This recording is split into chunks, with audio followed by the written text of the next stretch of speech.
जसं प्रशांत पाटीलजी. सन्माननीय महापौर, सन्माननीय आयुक्त साहेब, सन्माननीय सचिव, नवी मुंबई महानगरपालिका 2026-27 करिता घनसोली प्रभाग क्रमांक 9 मध्ये नागरी समस्या सोडवण्यासाठी बजेटमध्ये आर्थिक तरतुदीसाठी मी खालील विषय मांडत आहे. सेक्टर 2 येथील झोपडपट्टी ग्रामपंचायत कालापासून अस्तित्वात आहे. सदर ठिकाणी नागरिकांना आजपर्यंत कुठल्याही प्रकारचा मूलभूत सुविधा पुरवल्या जात नाही. सदर ठिकाणी मोठ्या व्यासाची पाण्याची लाईन, सिवरेज लाईन, पथदिवे व कॉन्क्रीट रस्त्याची निधी बजेटमध्ये उपलब्ध करून देण्यात यावा. सेक्टर 2 येथील तलावाचा गाळ काढून आजूबाजूच्या परिसराचे सुशोभीकरण करण्याचा निधी बजेटमध्ये ठेवण्यात यावा. कमीत कमी आज 25 ते 30 वर्ष झाली त्या तलावाचा गाळ काढला जात नाही. त्यामुळे तिथे दुर्गंधी आजूबाजूच्या परिसरात पसरत आहे. जर गाळ काढला, पाणी स्वच्छ केलं तर तिथं गणपती विसर्जन आणि इतर गोष्टी होऊ शकतील. म्हणून बजेटमध्ये तुम्ही तिथे निधी ठेवावा. सेक्टर 4 व 5 मधील सिवरेज लाईन टाकण्यासाठी व रस्ता कॉन्क्रीटर करण्यासाठी निधी बजेटमध्ये उपलब्ध करावा. सेक्टर 4 व 5 या ठिकाणी सिडकोकालीन जी सिवरेज लाईन आहे ती आहे. त्याच्यानंतर तिथे कुठल्याही प्रकारचं काम झालं नाही. म्हणून तिथल्या सिवरेज लाईन बदलणं आणि पाण्याच्या लाईन बदलणं गरजेचं आहे. आपण सदर ठिकाणी बजेटमध्ये हे करावं. सेक्टर 4 मध्ये असणाऱ्या आरोग्य केंद्रात अपुरे मनुष्यबळ व रुग्णांना लागणाऱ्या औषधांचा तुटवडा व अन्य सामुग्रीसाठी बजेटमध्ये तरतूद करण्यात यावी.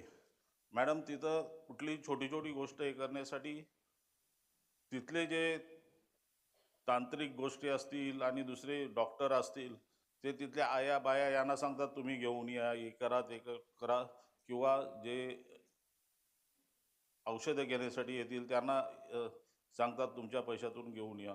जर तुम्ही लक्ष दिलं आणि तिथं जर बजेटमध्ये तरतूद केली तर त्यांना तो त्रास होणार नाही.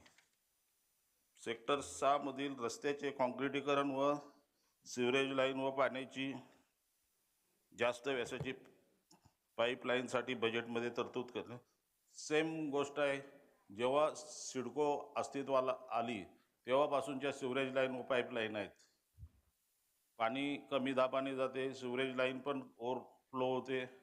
तुम्ही तिथं ती तरतूद करावी, बजेटमध्ये तरतूद करावी व कॉन्क्रिटीकरण करण्यात यावे रस्त्याचे. सेक्टर 6 मधील क्रीडांगणात नागरिकांसाठी व्यायामशाला बांधण्याची बजेटमध्ये तरतूद करण्यात यावी. मॅडम, सेक्टर 6 मधील जे क्रीडांगण आहे, ज्या वेळेला सिडकोकडून हस्तांतर झालं त्यावेळेला सिडकोने तिथं गार्डन तयार केलं होतं. ते गार्डनचं हे बदलून तिथं क्रीडांगण तयार करण्यात आलं. आता त्या ते क्रीडांगण छोटं आहे, त्याच्यामुळे आजूबाजूच्या परिसरात नागरिकांना त्रास होतो. कोणाच्या घराचा काचा फुटतात, काय फुटतात, पण त्या क्रीडांगणाचा उपयोग खेळासाठी तरी होत नाही.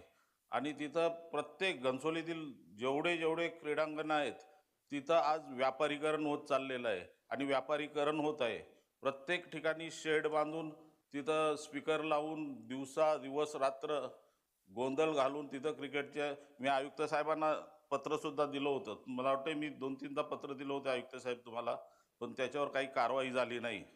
पण ती जेवढी ज्या ठिकाणी जिथं ते मंडप घातलेले आहे ते काढून टाकण्यात यावे, जेणेकरून आजूबाजूच्या नागरिकांना त्रास होणार नाही. घनसोली नोंदमध्ये कुठल्याही प्रकारची भाजी मंडई, मॅडमनी सांगितलं होतं ते माझ्याच याच्या समोर आहे. घनसोली नोडमध्ये कुठल्याही प्रकारची भाजी मंडई, मच्छी व मटण मार्केट नागरिकांसाठी उपलब्ध नाही. सेक्टर 4 मधील सिडकोचा भूखंड राखीव आहे. मी चौकशी केली असता तो हस्तांतर झालेला नाही. तो लवकरात लवकर हस्तांतर करून बांधण्यासाठी बजेटमध्ये तरतूद करण्यात यावी. मॅडम, घनसोली नोड हा म्हणजे दुर्लक्षित असा नोड आहे. या नोडमध्ये गेली 10 वर्ष संजय पाटील, कमलताई या नगरसेविका होत्या, पण त्यावेळेला सिडको नोड हस्तांतर नसल्यामुळे तिथं नगरसेवक निधी सुद्धा वापरता येत नव्हता. एखादा खड्डा बुजवायचा बोलला तरी त्याला परवानगी नव्हती किंवा आपला निधी वापरता येत नव्हता.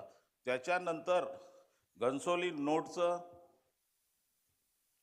तुकाराम मुंडे साहेब ज्या वेळेला आपल्या आयुक्तपदी होते, तुकाराम मुंडे साहेबांनी घनसोलीचं हस्तांतर केलं. त्याच्यानंतर निधी वापरायला लागला आणि त्याच्यानंतर हे सगळं घनसोलीचा जो विकास झाला तो मुंडे साहेबांच्या कालामध्ये झाला. त्याच्यानंतर 5-10 वर्ष विकास झाला. त्याच्यानंतर परत करोना कालामध्ये आणि याच्यामध्ये 6-7 वर्ष अशीच गेली.